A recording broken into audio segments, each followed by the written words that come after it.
Welcome back to Rafting Magazine, everybody, and on this episode we're going to be talking about transportation and how to get your boat around.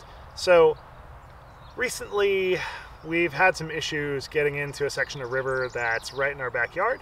We got about a 2-mile walk in because the agencies in charge have closed off the gate because of construction. So since we've had to walk in, a lot of people have been seeing this on our social media. So this is a Kayak Cart, and we're going to talk about this, and we're going to talk about how to rig it and what we do when we're running the river, and how this has been helping us out. So before we get into that, please make sure you like and subscribe and follow, and we will show you how we strap this on and get going. This Kayak Cart is built by a company called Rad Sports, and we'll drop a link down below so that you can check it out and see it. Usually they run about 50-60 bucks or so, but great little tool for us. And one of the things about this cart is that it's pretty sturdy, holds about 150 pounds, so you can throw a boat on there. I wouldn't throw anything over a creek boat on here, but a creek boat or a play boat, something under 12 feet, it's going to go real great, because obviously those boats are less than 100 pounds, plus throwing your personal gear in it, you're not going to overload the cart and the axles. The carts come in two different varieties. There's the hard plastic wheels, which are this one, and then there's also pneumatic wheels. They both have their kind of advantages and disadvantages. The pneumatic ones are a little bit lighter and a little bit stronger.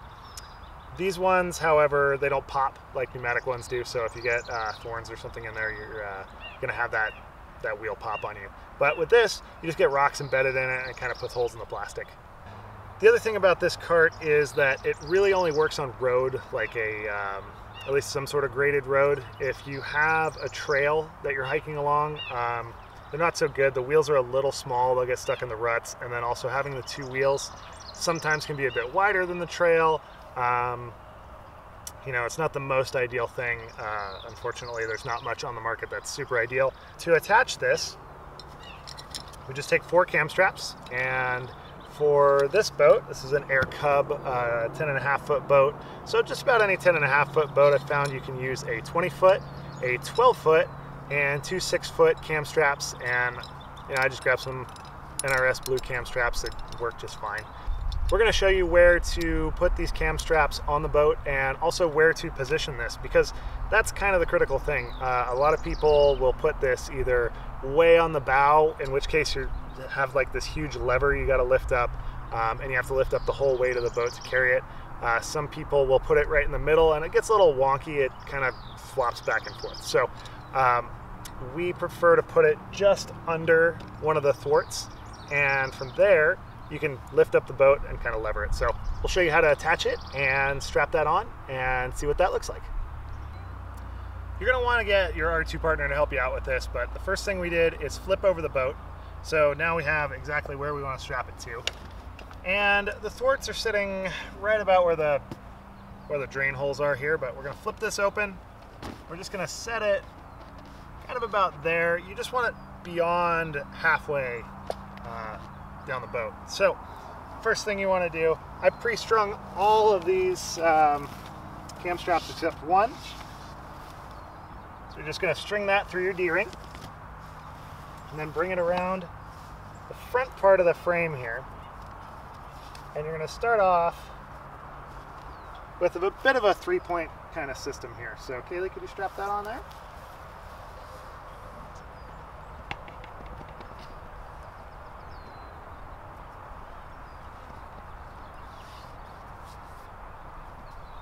So we're going to strap on the middle 2 first, and then we're going to strap on the longer ones.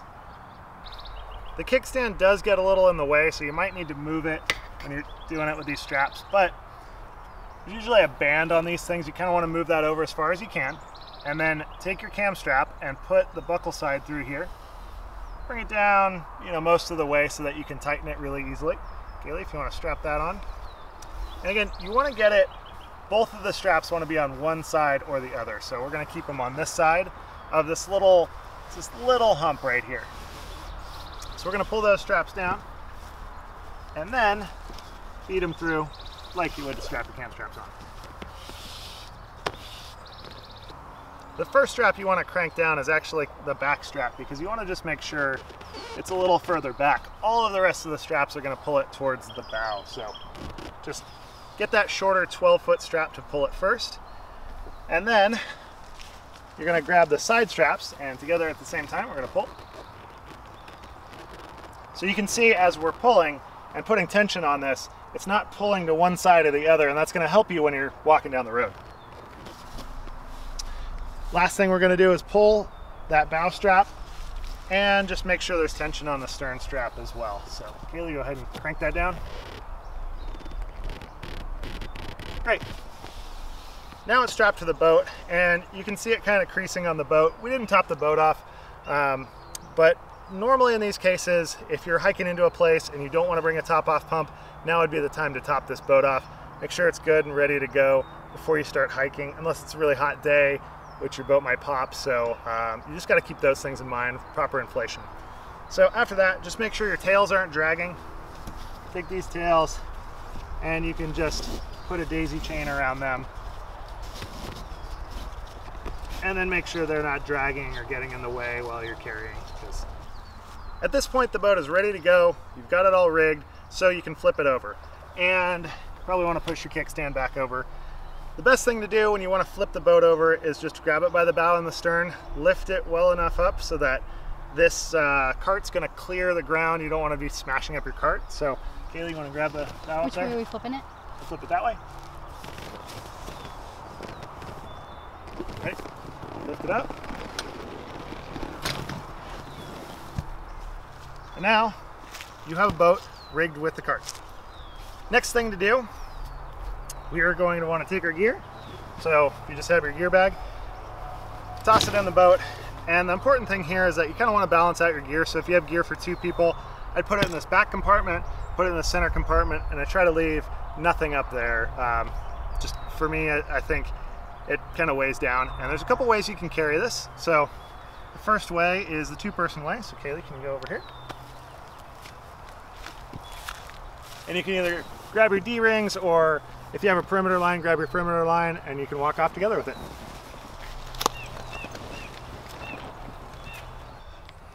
If you want to do a single person carry, the best way I found to do it is just take your flip line, and mine's a little short. If yours is longer, you can adjust it. But I take it and I make just a simple loop with it and fold it over like that. So I got the carabiner on one end, the loop on the other, and I kind of like this about from my shoulder to just below my waistline. That I think is going to give you the best single person carry for this. So you take your carabiner.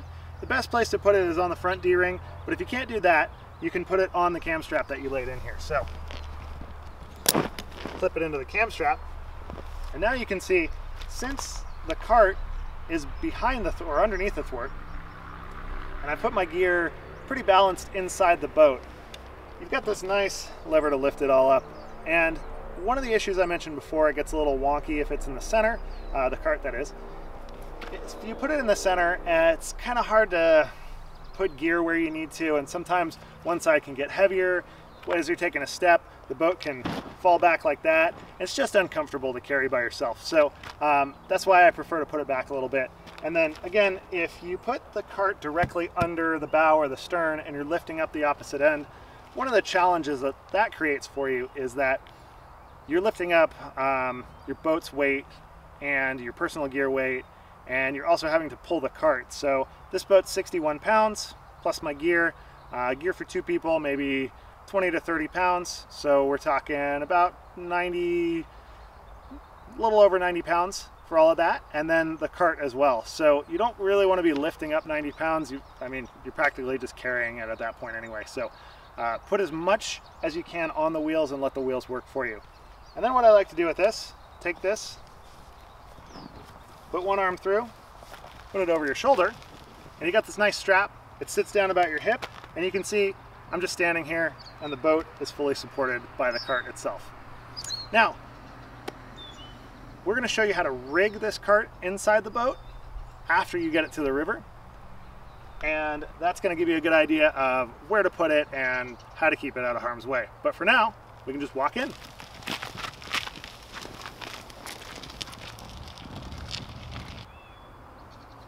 To rig the cart in the boat, I pre-staged 2 cam straps here for illustrative purposes. You're going to want to wrap these around the thwart. That's what's going to keep your cart in.